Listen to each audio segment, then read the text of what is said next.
نکاح نامہ میں تفویض طلاق کا مطلب۔ تفویض طلاق کیا چیز ہوتی ہے؟ میں نے سنا ہے کہ اگر نکاح نامے میں یہ لکھا جائے تو بیوی جب چاہے شوہر سے طلاق لے سکتی ہے، شوہر کی مرضی ضروری نہیں ہوتی۔ شرعاً اس کا کیا حکم ہے؟ فوزیہ صاحبہ لندن سے۔ دیکھیں، طلاق کا اللہ نے اختیار مرد کو دیا ہے، تو وہ یہ اختیار کسی اور کو بھی دے سکتا ہے، بیوی کو بھی، بیوی کے علاوہ بھی کسی کو۔ مثال کے طور پر اپنے دوست کو کہہ دے کہ تمہیں میں حق دے رہا ہوں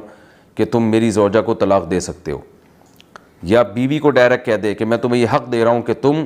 اپنے آپ کو طلاق دے سکتی ہو۔ عورت شوہر کو طلاق نہیں دے گی، شوہر کو نہیں طلاق ہوتی، بلکہ عورت کو اپنے آپ کو طلاق دے گی وہ شوہر سے۔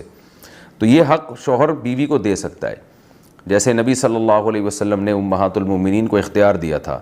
کہ تم چاہو تو اپنے آپ کو اب میرے نکاح سے آزاد کرا سکتی ہو۔ تو امہات المومنین نے اس سے پیشکش کو مسترد کیا اور کہا کہ ہم آخرت کو ترجیح دیتے ہیں اور ہم آپ کی زوجیت میں باقی رہنا ہی پسند کرتے ہیں۔ تو یہ شرعاً مرد کو اختیار ہے کہ وہ عورت کو اختیار دے سکتا ہے۔ پھر یہ اختیار ہمیشہ کے لیے بھی دے سکتا ہے، چند شرطوں کے ساتھ بھی دے سکتا ہے، اور اگر اس وقت اختیار دیا تو اسی مجلس کے ساتھ خاص ہوگا، اگر یہ کہہ دیا ہمیشہ کے لیے تو ہمیشہ کے لیے ہو جائے گا۔ اور ایک طلاق کا اختیار دے تو ایک کا ہوگا، دو کا دے تو دو کا ہوگا، تین کا دے تو تین کا ہوگا، ایک طلاق بائن کا اختیار دے تو طلاق بائن کا ہوگا۔ لیکن اس میں دو شرطیں ہیں، ایک تو یہ کہ یہ اختیار نکاح کے بعد دے سکتا ہے، نکاح سے پہلے نہیں۔ جیسے ایک آدمی نے اپنی بیوی سے کہا کہ ابھی شادی ہوئی نہیں ہے، ہونے والی بیوی سے کہا میں تمہیں ابھی سے طلاق کا اختیار دے رہا ہوں، تو ابھی تو مرد کے پاس نہیں ہے، اس کے پاس کہاں سے جائے گا اختیار۔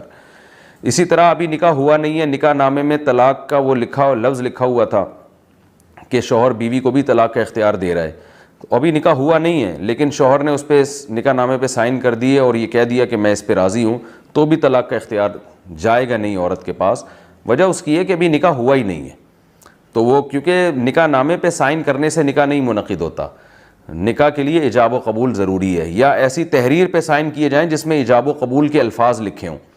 تو چونکہ یہاں ایجاب و قبول ہوا ہی نہیں ہے، تو نکاح نامے میں جو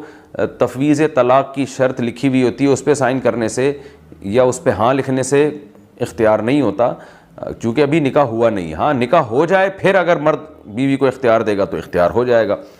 اور اس میں یہ بھی ہے کہ یا نکاح کے دوران یہ الفاظ پڑھ لیے جائیں۔ مثال کے طور پر قاضی جب نکاح پڑھائے تو یہ کہے کہ بھائی عورت سے یا اس کے ولی سے یہ کہے کہ ہم نے اس کا نکاح آپ سے کیا اس شرط کے ساتھ کہ بیوی کو بھی ہمیشہ ڈیورس کا اختیار رہے گا، تو اگر وہ ایجاب و قبول کے اندر ہی یہ شرط ایڈ کر دی جائے تو بھی اختیار چلا جاتا ہے۔ تو یہ ایسے علاقوں میں اس شرط کا فائدہ ہوتا ہے جہاں عورتوں پہ ظلم بہت زیادہ ہو رہا ہوتا ہے اور خطرہ ہوتا ہے کہ کیونکہ طلاق کا حق اللہ نے مرد کو دیا ہے، تو کسی ایسے گاؤں میں، کسی ایسے دیہات میں جہاں بہت جہالت ہو اور یہ خطرہ ہو کہ لوگ شوہر میاں بیوی کو بہت زیادہ مارتے پیٹتے ہیں، ظلم کرتے ہیں، تو ایسے مردوں سے جان چھڑانا مشکل ہوتی ہے۔ تو ایسی کنڈیشن میں تو اس شرط کو اپریشیٹ کیا جائے گا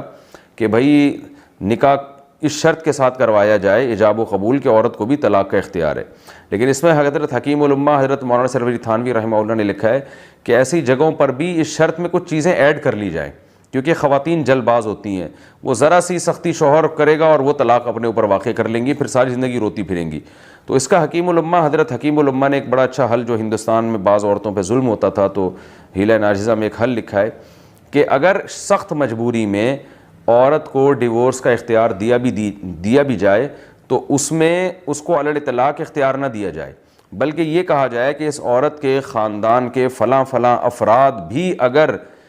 اس کے ساتھ اس طلاق پہ راضی ہوں، وہ خود جج کر کے فیصلہ کریں کہ واقعی اس پہ ظلم ہو رہا ہے، تو وہ دو اگر راضی ہوں گے تو پھر عورت کو ڈیورس کا اختیار ہوگا۔ یعنی اس کی رائے کو منفرد نہ رکھا جائے بلکہ اس کے خاندان کے دو تین افراد کو انوالو کر لیا جائے تاکہ جلد بازی کا فیصلہ نہ ہو۔ تو یہ تو میں نے ایک مثال کے طور پر ایک شرط بیان کر دی ہے، لیکن اگر کہیں اس کی ضرورت پیش آتی ہے تو باقاعدہ علماء سے پراپر مشورہ لیں، ایسے جلد بازی میں نکاح نہ کر دیں کہ بھئی عورت کو طلاق کے اختیار کے ساتھ میں نکاح کر رہا ہوں، کیونکہ بہت دفعہ ایسا ہوتا ہے کہ خواتین جلد بازی میں ایک ایسا کام کر لیتی ہیں جس سے ساری زندگی روتی پھرتی ہیں۔ تو اگر اس شرط پر عمل کرنا ہے تو اپنے علاقے میں کسی معتبر عالم کو بٹھا کر ان سے پورے اس کے سائیڈ ایفیکٹ معلوم کروائے جائیں، اس کے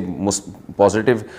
جو فائدے ہیں وہ کیا ہیں اور نیگیٹو اس کے اثرات کیا ہیں، اور پھر اس میں کتنی شرطیں لگائی جا سکتی ہیں ممکنہ، ان تمام پہ اچھی طرح ڈسکشن کے بعد یہ شرط یعنی عورت کو طلاق کا حق دینا چاہیے تاکہ اس پہ ظلم نہ ہو۔ لیکن نارملی اس شرط کا استعمال اگر لوگ عام شروع کر دیں تو اس سے معاشرے میں فیملی سسٹم ہمارا تباہ و برباد ہو جائے گا. کیونکہ اللہ نے اگر مرد کو ڈیورس کا حق دیا ہے تو اس میں بہت ساری حکمتیں ہیں. تو اگر اسی طرح سب نکاح ناموں میں یہ چیزیں خدا نخواستہ شروع ہو گئیں تو یہ تو پھر سارا فیملی سسٹم کا ہمارا نظام ہی تلپٹ ہو جائے گا. تو اس لیے اس شرط کو عام حالات میں استعمال نہیں کرنے چاہیے. اور عام حالات میں جو ایک ہمیشہ سے اہل اسلام کا طریقہ چلا آ رہا ہے, صحابہ تابعین کا اب تک جو سیٹ اپ صدیوں سے چلا آ رہا ہے, وہ یہی ہے کہ نکاح ہوتا ہے اس میں عورت کو اس طرح کا کوئی حق نہیں دیا جاتا. تو اگر دینا ہے تو اس میں بہت سنجیدگی سے چند بڑے علماء سے مشورہ کے بعد یہ کام کیا جائے, اور جہاں شدید ضرورت ہو وہاں کیا جائے.